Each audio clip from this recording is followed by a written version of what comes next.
The 120 Days of Sodom. There are books written to entertain, others to disturb, and then there's The 120 Days of Sodom, a book written to destroy illusion. Marquis de Sade wrote it while imprisoned in the Bastille in 1785, using scraps of paper and candlelight. The story follows four wealthy libertines, men of immense power, who retreat to a secluded castle to indulge every imaginable vice for 120 days. Surrounded by victims and accomplices, they turn cruelty into ritual, pleasure into philosophy, and sin into mathematics. But what's horrifying isn't the violence itself, it's the logic behind it. De Sade strips morality down to raw power. His characters believe that freedom means domination, that desire justifies anything, and that the only true God is appetite. Every act in the book is a test. How far can human beings go once empathy is erased and society's rules no longer exist? It's not meant to titillate, it's meant to confront. The 120 Days of Sodom forces readers to stare at the line between civilization and chaos, and realize how thin it really is. The libertines don't see themselves as villains. They see themselves as philosophers exploring truth, freed from guilt and law. That's what makes it so terrifying. De Sade's manuscript was nearly lost during the storming of the Bastille, surviving by accident, and in a way, that survival mirrors its message. Evil doesn't die. It hides, adapts, and waits. When people call de Sade the father of sadism, they misunderstand him. He wasn't celebrating cruelty. He was exposing it. He believed that society's moral codes were masks for hypocrisy, that behind every polite smile lies a predator. The 120 Days of Sodom isn't about endurance. It's about reflection. It asks an impossible question. What happens when humans are given absolute power over others? With no God, no punishment, no guilt? De Sade's answer is simple. They reveal what they truly are, in cold blood. When Truman Capote wrote In Cold Blood, he wasn't just documenting a murder. He was dissecting the American dream with surgical precision. The story begins in Holcomb, Kansas, a quiet, sunlit town where doors stay unlocked and everyone knows each other's names. Then one night, everything changes. Two men, Perry Smith and Richard Hickok, break into the Clutter family home. They expect money. Instead, they find fear. By dawn, 4 people are dead. No mercy, no reason. Just silence and blood in a house that once smelled like breakfast. Capote doesn't stop at the crime. He crawls inside it. He follows the killers across the country, records their thoughts, their charm, their delusions. Perry is poetic but broken. Hickok is sharp, manipulative, empty. What makes In Cold Blood so haunting isn't the murder itself, but how Capote writes it. It's journalism dressed as a novel. Every word feels like a photograph, cold, factual, yet pulsing with emotion. You see the town grieving. You feel the killers waiting for execution. And in that space between justice and humanity, Capote makes us question everything we know about empathy. Capote's own descent into the psychology of killers and the uncomfortable truth that darkness fascinates us because it feels human. It's a true crime masterpiece that blurs the line between understanding and complicity. In a world obsessed with why, Capote gave us a story where the answer doesn't matter, because the horror is in realizing there might not be one. The Secret History. At first, The Secret History feels like an academic dream, a group of brilliant misfits studying ancient Greek at an elite college in Vermont. They drink wine, debate philosophy, and talk about beauty as if it's a religion. But under Donna Tartt's pen, beauty always has teeth. Donna Tartt's debut novel opens with a confession. A murder has already happened. We know who died. We even know who killed him. What we don't know is why. That question, why, drags us through the cold, intellectual corridors of Hampton College, where a group of elite students study ancient Greek and slowly unravel under the weight of their own brilliance. Led by their enigmatic professor Julian Morrow, They believe knowledge can make them divine. They quote Plato, worship beauty, and toy with morality like it's an abstract theory. But in chasing perfection, they cross the line between philosophy and madness. One secret ritual, one night of ecstasy, and then one of their own ends up dead. What makes Tartt's story terrifying isn't the murder itself. It's the calm, precise logic that leads to it. The narrator, Richard Pepin, isn't evil. He's ordinary. That's the horror. He's the bystander who gets pulled in, too smart to leave, too weak to stop it. Tartt writes like she's dissecting the soul of privilege, how isolation and intellect can twist empathy into artifice. Every sentence glows like candlelight in a dark library. You feel the cold Vermont air, the echo of classical music, the slow corrosion of friendship under guilt. The secret history feels less like a murder mystery and more like a confession, one that lingers because it doesn't end with punishment. It ends with memory. These characters aren't haunted by ghosts. They're haunted by the moment they realized morality was optional. And that's Tartt's genius. Green River, Running Red. Before true crime became entertainment, Anne Rule made it human. And Green River, Running Red might be her most haunting work, not because of the killer, but because of the world that allowed him to exist. Between 1982 and 1998, more than 40 women vanished around the Green River near Seattle. Most were young, poor, and forgotten before they were even gone.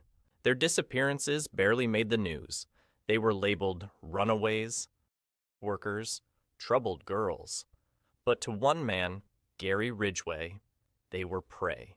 Anne Rule doesn't sensationalize him. She does the opposite. She dismantles him. Ridgway isn't a monster in the shadows. He's a man mowing lawns, eating dinner with his wife, attending church, while hiding bodies in the woods. And that's the true horror of Green River, Running Red, the ordinariness of evil. Rule's writing doesn't center on the killer's thrill.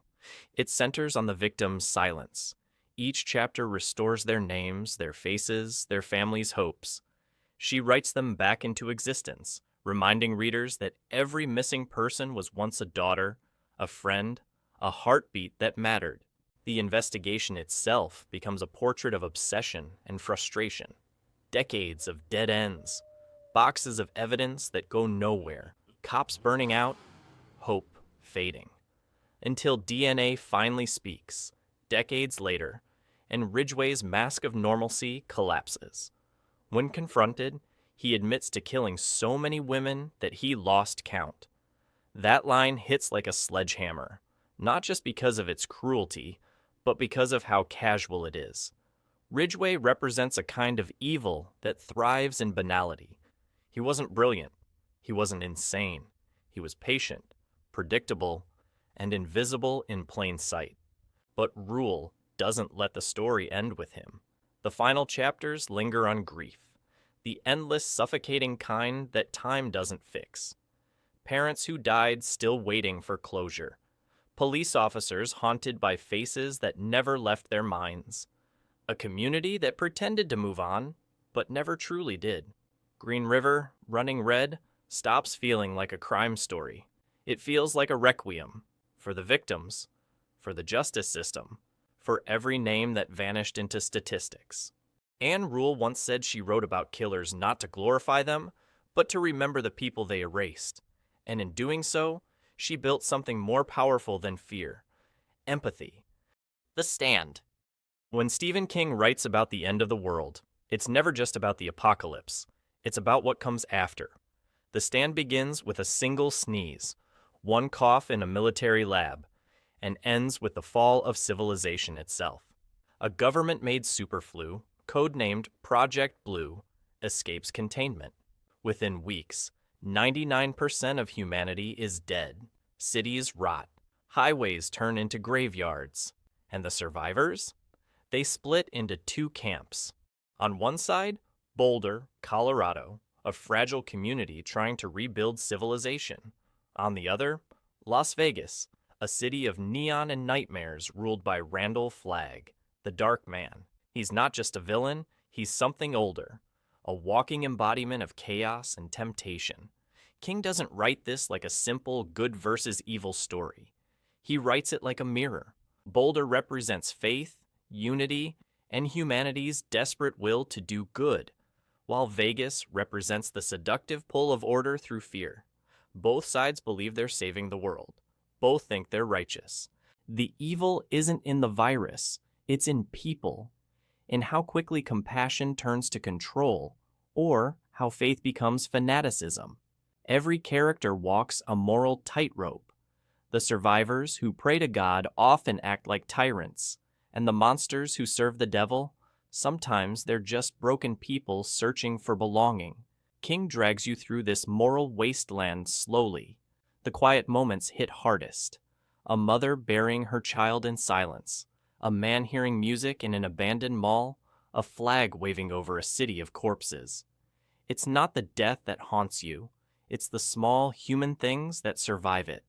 The novel is massive, sprawling, biblical, and disturbingly plausible.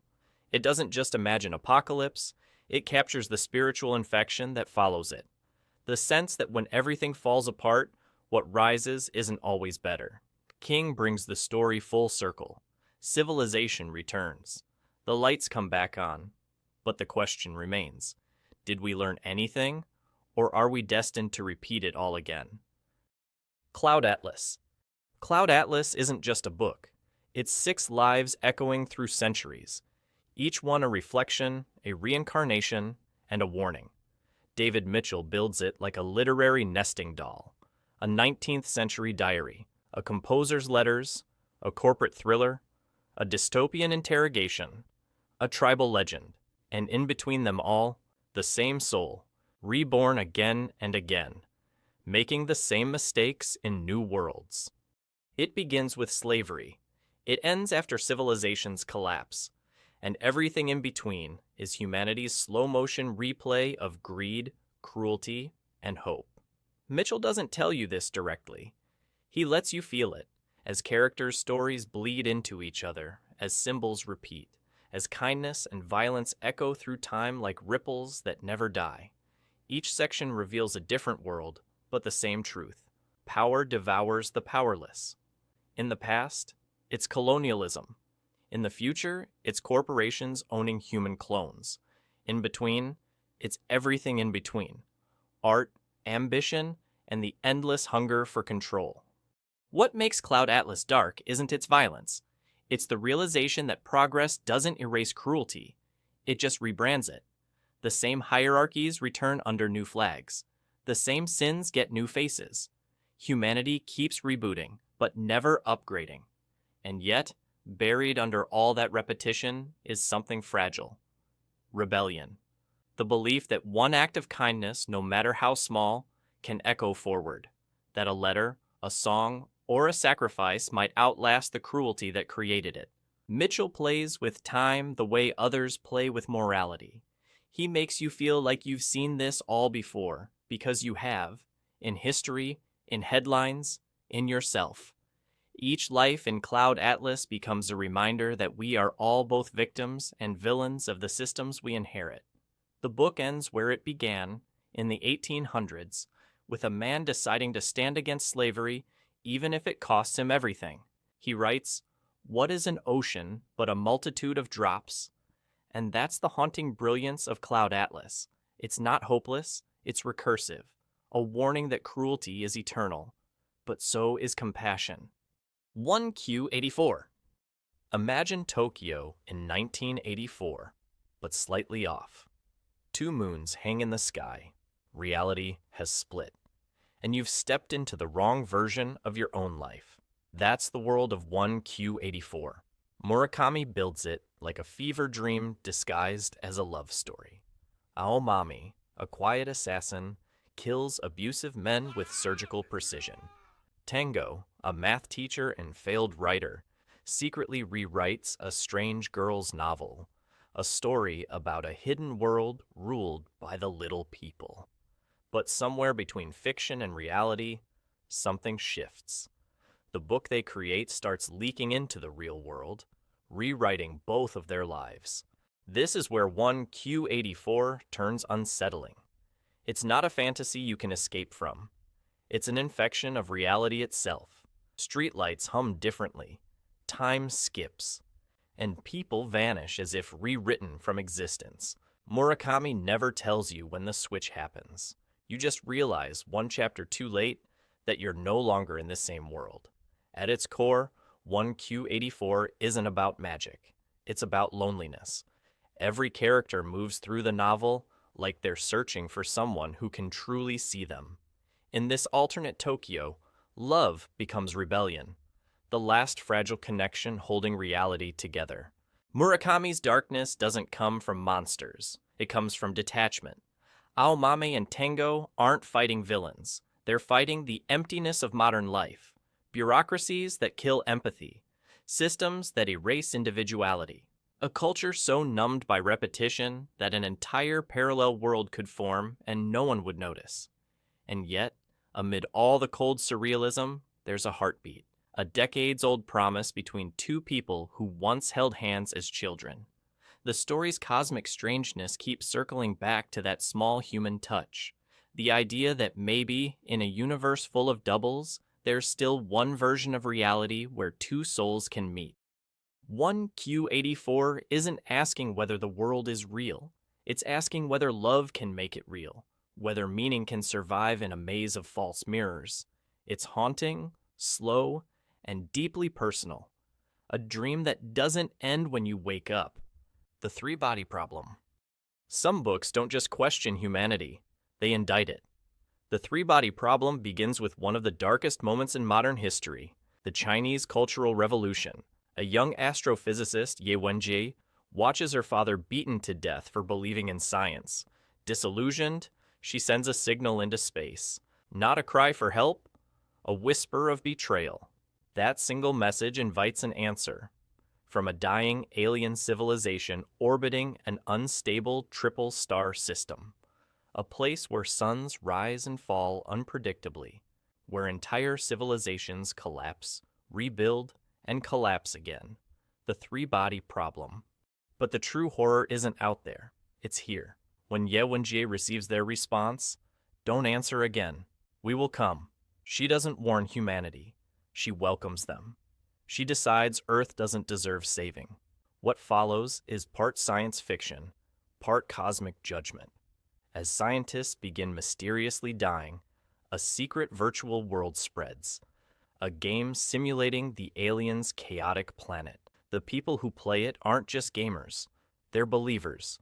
A cult of despair, convinced that humanity's self-destruction is inevitable and that salvation can only come from outside. Cixin turns hard science into existential horror. Quantum mechanics becomes divine punishment. Every discovery reveals how fragile our understanding of reality really is. The closer we get to truth, the less we belong in it. What makes the three-body problem so terrifying isn't the aliens. It's how quickly humanity kneels before them. Politicians, scientists, billionaires, all surrender to the idea that we are unworthy of our own planet. The book holds a mirror to human hopelessness, to our willingness to trade freedom for order, to our craving for control, even if it means extinction. Cixin's universe is vast, mathematical, and merciless. Every revelation scales upward, from molecular physics to cosmic despair. You realize the story was never about invasion. It was about insignificance, about how a single act of despair, one signal from one human, can doom an entire species. The three-body problem offers perspective. We are ants, arguing about morality, while the universe rearranges galaxies. And yet, we keep reaching for meaning, for connection, in the void. That's the haunting beauty of Cixin's vision.